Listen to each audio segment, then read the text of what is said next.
Well folks, as you've just seen, I've run out of wire. There's a few little cleaning procedures that I like to go through when I run out of wire, and it just keeps the machine in good stead. So let's go through those now. I'm going to get it down from up the top here and sit it on the bench, and it just makes it that little bit easier for you guys to see what I've got to do.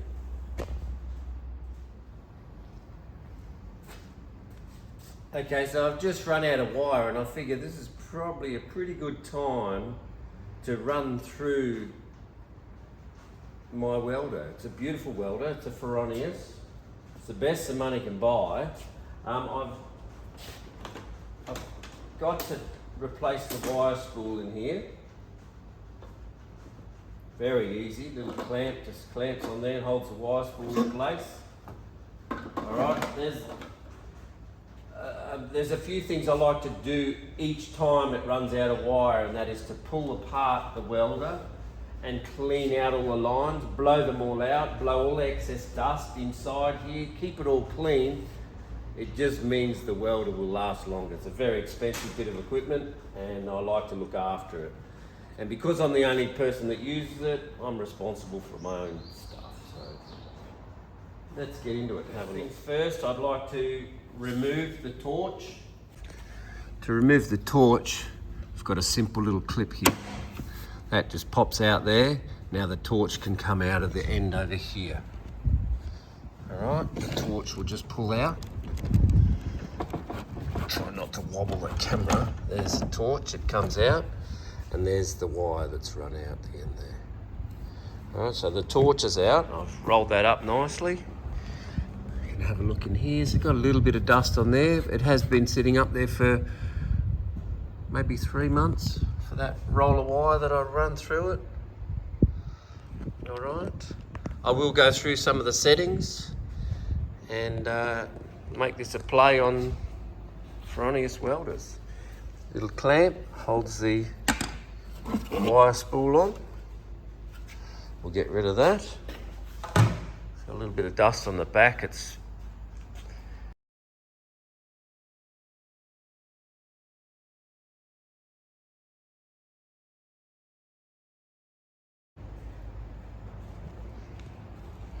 Here's the earth clamp. We've got 2 main dials here. Okay, there's the adjustments on everything, as well as your trigger has adjustments on it as well, but we'll go through them. The basics of it are, we have a gas line which runs over to a gas bottle, and the gas bottle is an argon gas bottle. We have a power line which goes to 3-phase, and we have an on and off switch here.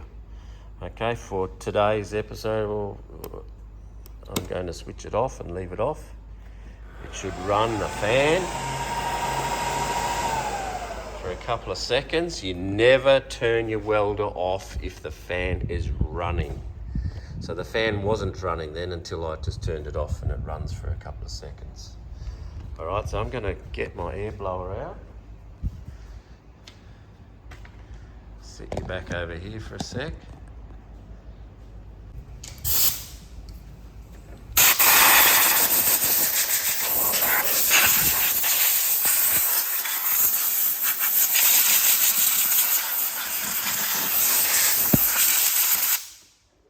These are the rollers under here, and you put different rollers in for different materials and different thickness of materials as well. So if you use stainless or steel or aluminium, you use different rollers. Now my roller that I'm using is for 1.2 millimeter aluminium. Okay, and that's these rollers here, and they're especially made for that size material.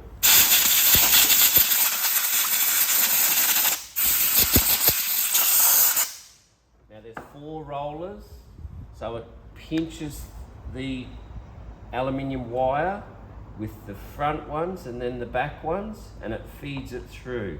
All of them turn the same, all gear reduction drive, and it has an adjustable tension that goes up here, and you can just adjust that tension there. I've got the right rollers. It has a little piece of Teflon liner, which is also in the handpiece.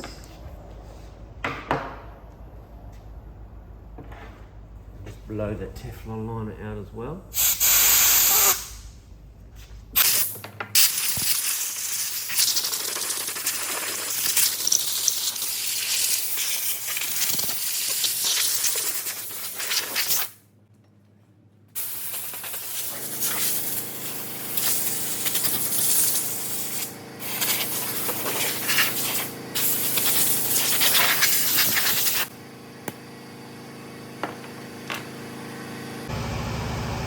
Got a clean towel and just wipe over all the surfaces in here. Keep it all nice and clean.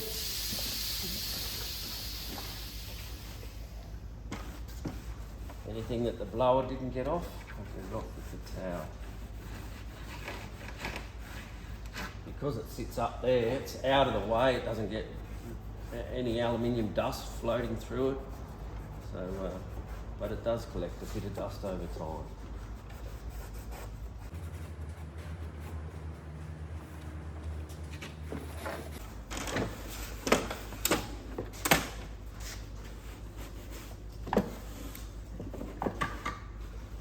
I've made this out of a spool. It just keeps a nice rounded corner on everything. Again, for longevity.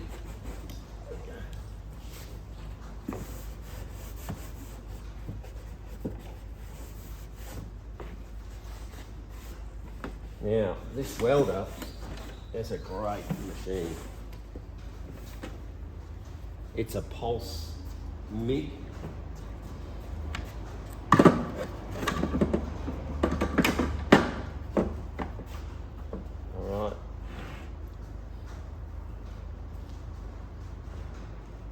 The next thing I want to pull apart is the handpiece, and I actually take out the liner out of the inside of it as well. So let's get the liner out.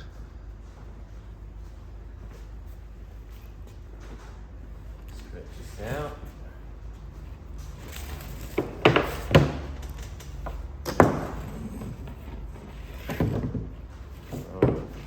And here we've got the tip of the liner, and it just turns and then you pull it out.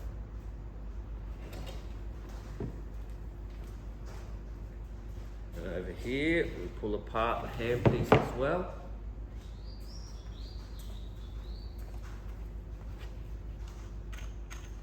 Here's the shroud. That's a gas diffuser.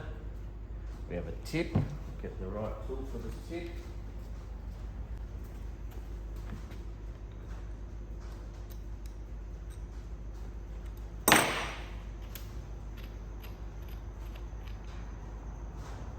There is the tip and the tip holder, and here is our liner which we're going to pull out. Alright, that liner is all connected all the way through there.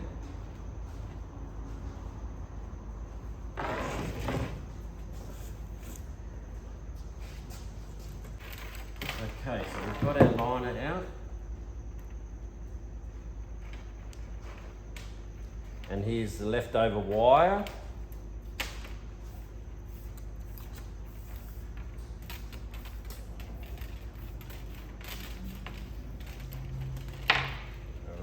Get rid of this.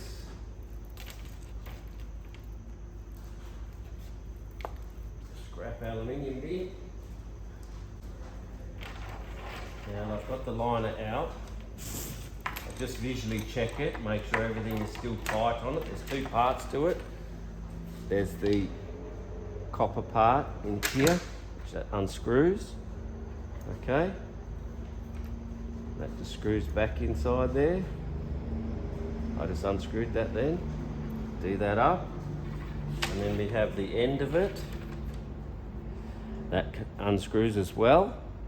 This is how you replace a liner. If you need to replace a liner, I had no liner troubles. So I'm using the same liner again, but what I will do is blow it out.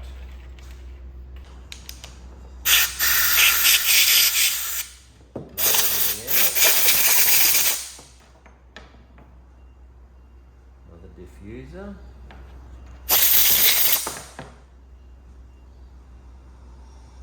All back in. Alright, so now I'm going to put the liner back in, tighten everything up. The liner goes back in.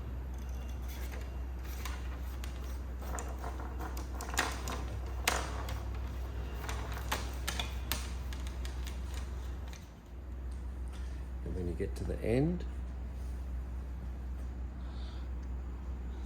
push that in and turn it, and it locks it into place. All right, it's all still in very good condition. And you can see the liners poking out the end here, which goes into the back.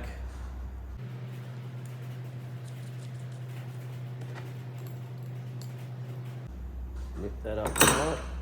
Little gas diffuser goes on there. You can buy all of these parts. And here's my shroud. I'll give that a little bit of a clean out. And I'll put the shroud back on. Now, because we did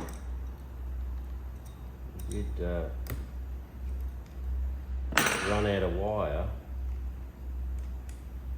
it has blocked the hole up in the end of the tip. I'm still going to use this tip. This tip's old. I'm still going to use it. I'll just clean the end of it off.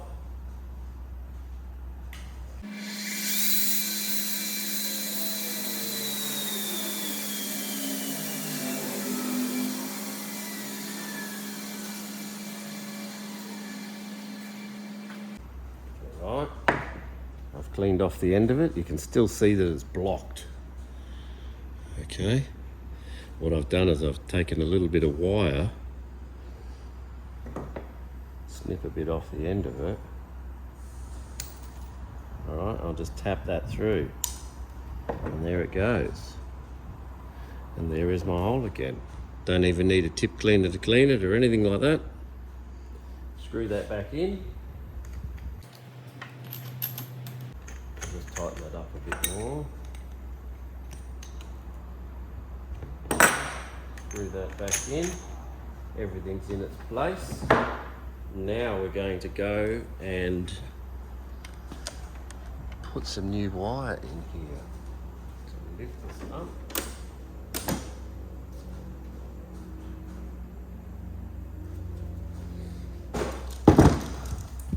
There we have it.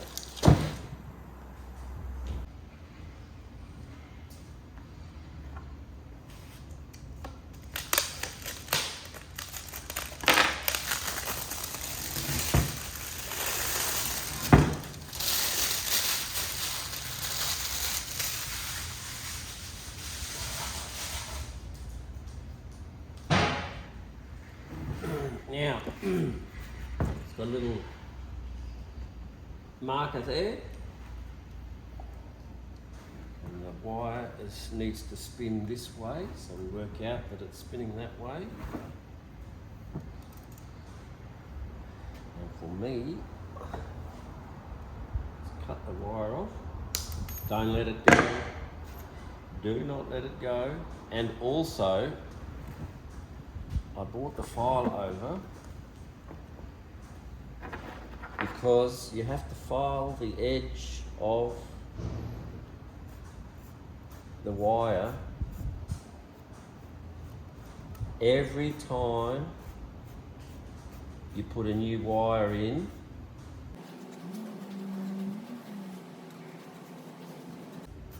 So that it doesn't scratch the internal of the liner. So that's no longer sharp anymore. And that'll slide nicely inside the liner and does not scratch the liner up. Now don't let go of this and line this up with the little marker there. It sits on there, backwards. And we feed it in to here. I'll zoom in on that. Right. So that's the end. I've just filed that. And we slide that inside. We open up the rollers and we can see the wire come in here. Then it goes through a little centerpiece in there and comes out the other side and then goes into the liner and out the other side. So then we put these back in place, like so.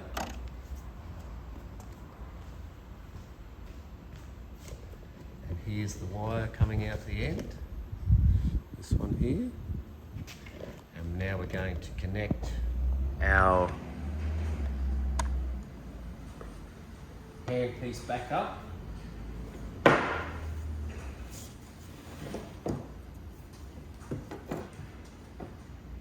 Feed the wire into the handpiece.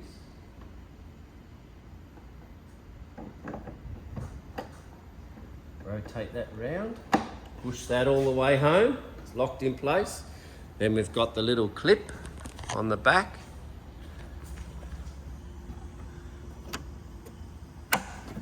Locks it in place.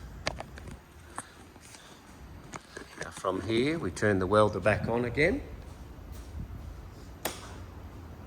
Takes a minute or so for it to warm up. This here is a gas purge. This here is a wire purge or wire feed.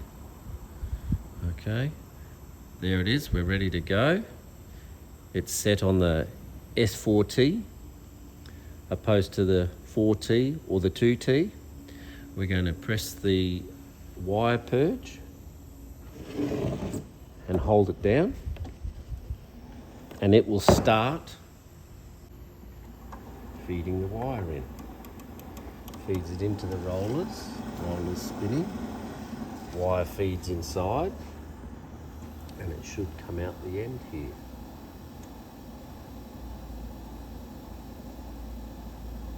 Waiting. There we go. And the wire has come out the end. Alright, so now that that's all been done, we're good to go. Best I put on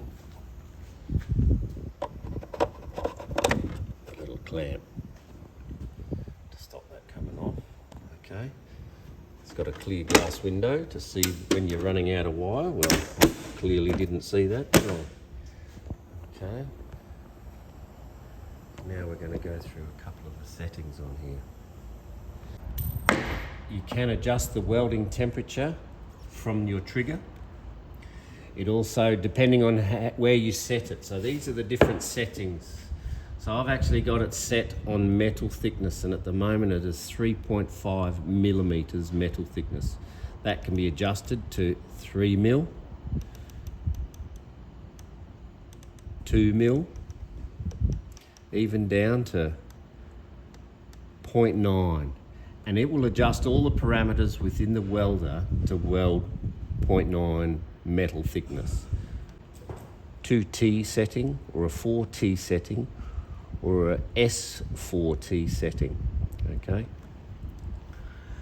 What the 2T setting does is when you pull the trigger once, it will turn on and weld whilst holding the trigger. When you let go of the trigger, it will stop. That is a T2 setting. Okay? Now, if you're welding a long time, your hand can get tired and you need to have it on a T4 setting where you press the button once, let it go, and you can weld, keep on welding for a long time. And when you're ready to finish, you press the button again and let it off and it stops. That's a T4 setting.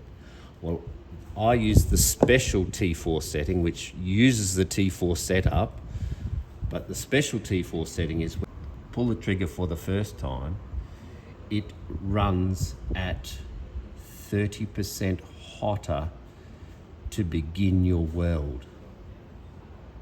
And when it runs 30% hotter, it doesn't give you a cold start, which is a problem with MIG welding. You always end up with a cold start. When you first start up, it leaves you with a lump at the start, and that's just called a cold start.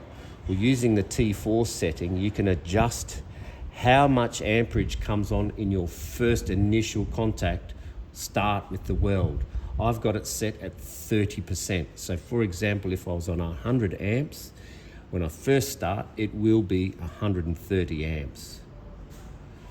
Okay, and when the weld pull has settled and I've started my weld, you release the button and it will then weld constantly at your desired weld temperature. Okay, and then when you come to the end of the weld, you want it to cool down a bit, so you press the button again and it will cool down the weld, and then you let your finger off and then it will stop. So that's a special S4T setting, okay? Now, the different ways you can adjust the machine is the metal thickness, which is the one that I use all the time. You can have amperage that has a wire feed. It gives you how many meters per minute of wire. It has an arc length. It has voltage. And there are a number of other parameters within the welder: gas purge, pre-gas, post-gas. All of these things are already preset in it. It even gives you, after welding, it gives you a preset length of your wire out the end of it. You can adjust that in or out depending on how you weld. All right. All of that can be adjusted by this within the parameters of the machine. It's a very clever machine. I generally don't touch it once it's been set up once, and I just monitor my welding with my metal thickness. If I'm welding with 4mm, I'll crank it up to 4mm, and I tend to weld a little bit hotter than what the material size is. So for example, it's set on 3mm, I would probably run at a 3.2 weld metal thickness. It's sort of the right temperature for my own personal welding. All right. So we've got a gas flow. You press that, and you can monitor your gas flow. You can check it on the gas bottle. Turn it off. So that's purged because we've had it all apart. So I've purged it now, and now it's ready to go again.